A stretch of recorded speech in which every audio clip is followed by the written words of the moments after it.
क्योंकि महापौर ने पिछले 2 बजट की तरह इस बार भी पूरे झूठे वादों के साथ में बजट लेकर आई है। महापौर जी के हेमा देशमुख जी जब से महापौर बनी है, नगर निगम को राज्य शासन से, जबकि राज्य में उनकी खुद की सरकार है, कांग्रेस की सरकार है, भूपेश बघेल जी की सरकार है, 5 करोड़ रुपये अधोसंरचना मद में और 5 करोड़ रुपये राज्य परिवर्तित मद में मिला है। आज जो बजट महापौर जी ने प्रस्तुत किए, मालूम है कितने का? आप टोटल करेंगे तो 1 अरब 4 करोड़ और 20 लाख रुपए का बजट प्रस्तुत करी है। 2.5 साल में महापौर को यदि 5-5 करोड़ रुपए 2 योजनाओं में मिलता है तो 1 अरब रुपया, मतलब जैसे पहले बजट में महापौर जी बोली थी कि सपनों का शहर बनाऊंगी। महापौर जी रात में सोती है, सपना आता है, सुबह बजट में शामिल कर देती है। यही है वो बजट। धरातल से बिल्कुल दूर कोई भी चीज़ नहीं होने वाला है, जैसे पिछले दोनों बजट के कुछ भी चीज़ धरातल में नहीं है। और रही बात अभी हंगामे के, महापौर और सत्ता के चेयरमैन लोग सत्ता मद में इतने चूर हैं, हंगामा तो दूर की बात है। आप सब ने देखे होंगे कि राष्ट्रगीत और राजकीय गीत दोनों के समय में सत्ता दल के न तो महापौर जी उपस्थित थी, न ही उनके कोई प्रतिनिधि वहाँ पर उपस्थित थे।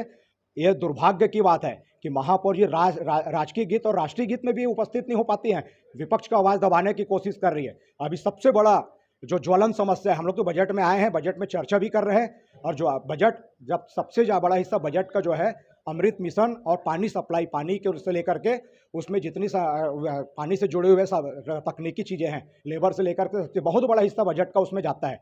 क्या हम लोग बजट से बाहर बात कर रहे हैं? आज राजनांदगांव पानी के लिए, बूंद बूंद पानी के लिए तरस रहा है, उसमें चर्चा की बात करते हैं तो हमारे साथ में धक्का मुक्की, विपक्ष की आवाज़ को दबाने की कोशिश। मेरे साथ मेरे पार्षद साथी यहाँ पर उपस्थित है, पूरी धक्का मुक्की की वास्तविक स्थिति कि आपके सामने रखेंगे। मैं चाहूँगा कि आप रखें इधर। बात ये कि अपन बजट की चर्चा करने अपन अध्यक्ष महोदय से चर्चा कर रहे थे भाग लेने के लिए, लेकिन उसी समय राजा तिवारी जी द्वारा पार्षद डॉक्टर रमन जी के मुर्दाबाद बोला, इसी का हमने विरोध किए। किस बात की गाली दे रहे हो डॉक्टर रमन को? यहाँ के गाली किस काम के दे रहे हो? बजट का मामला, बजट में चर्चा कीजिए आप। वो गाली गलोच की इसी बात पर धक्का मुक्की, डॉक्टर रमन के मुर्दाबाद में नारे लगा रहे थे, इसी बात पर उनसे धक्का मुक्की और सब हंगामा खड़ा हो गया। इस तरह का जो आचरण है सदन के भीतर, क्या लगता है आपको? अब आप खुद सब समझ रहे हैं, आपको आपसे कुछ छुपा है ही नहीं, सब देखे सब देखें।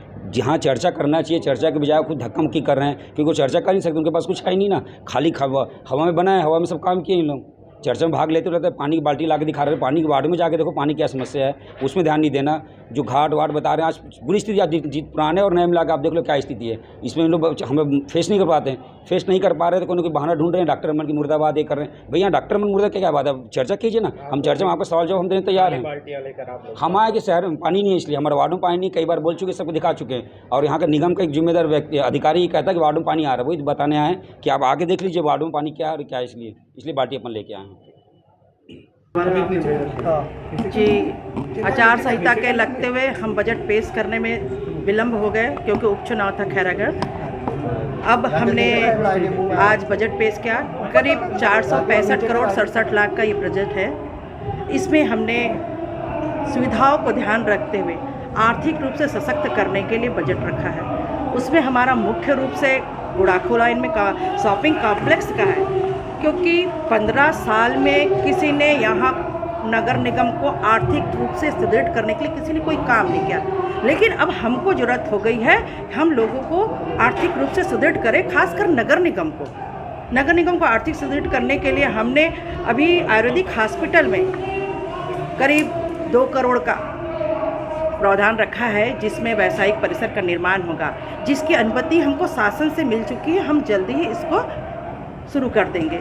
दूसरा, हमने थोक बाज़ार के लिए ज़मीन की मांग की थी नंदई में, जो मोहारा एप्रोच से जुड़ा हुआ है। वहाँ पे हमको ये ज़मीन आवंटित हो चुकी है 1 रुपये के दर से, जिस पर जल्दी हम थोक बाज़ार का निर्माण करेंगे। इस प्रकार राजनांदगांव आर्थिक रूप से सुदृढ़ हो रहा है। हमने प्रेस की सुविधा का भी ध्यान रखा और मुख्यमंत्री जी से उनसे 10 एकड़ की भूमि की मांग की। उन्होंने शहर स्वीकार किया, वहाँ भी अब उद्यान की आवश्यकता, हमने उद्यान की भी घोषणा इसमें और प्रस्ताव रखा है। इस प्रकार महिलाओं को आर्थिक रूप से संगठित करने के लिए और उनको रोजगार देने के लिए हम दाई दीदी बाजार का भी घोषणा किया था और अभी भी रखें इस बार। और उन्हीं को ध्यान रखते हुए हमारे मुख्यमंत्री की बहुत महत्वाकांक्षी योजना सीमार्ट शुरू किया और फ्लाईओवर के नीचे बहुत जल्द ही यहाँ पर गुमटियाँ रख जाएगी, जिससे महिलाओं को रोजगार मिलेगा। इस प्रकार छोटे छोटे जगह से उठाकर हम आर्थिक रूप से सुदृढ़ करने का काम कर रहे हैं। अगर हमारा ज़मीन ही अगर मजबूत नहीं होगा तो हम ऊंचाई पे नहीं बढ़ पाएंगे। इसलिए हमने महिलाओं को, युवाओं को रोजगार देने के लिए अपने लिए यहाँ पे नगर निगम में प्रस्ताव रखा है, जिसको हम जल्द ही मूर्त रूप देंगे। क्योंकि 2 साल कोरोना का था, हमारी सारी राशि उस समय कोरोना में लोगों को राहत सामग्री दिलाने और ऑक्सीजन कंसंट्रेटर या दवाई दिलाने में गया। लेकिन 1 वर्ष का हमारा ये आगे प्रगति के सोपाने पर जाएगा और लोगों को बहुत जल्दी सुविधाएं मिलेंगी।